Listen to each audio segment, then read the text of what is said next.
からルームツアーを始めます。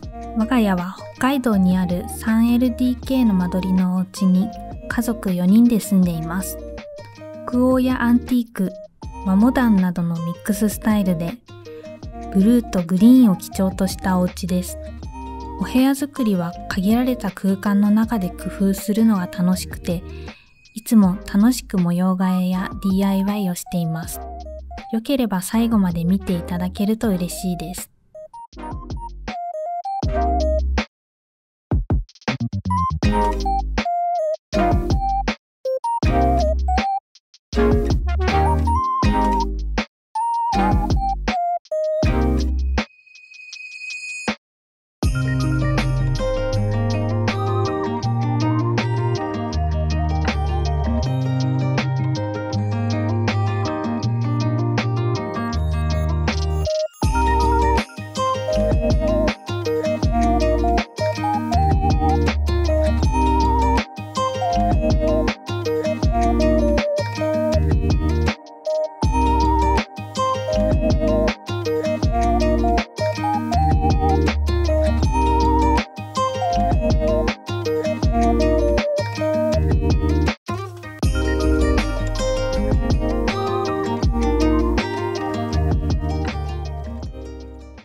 ます。最後まで見ていただきありがとうございました。インスタグラムでは暮らしやインテリアについて発信しています。ぜひ概要欄からご覧ください。よければいいねやチャンネル登録よろしくお願いいたします。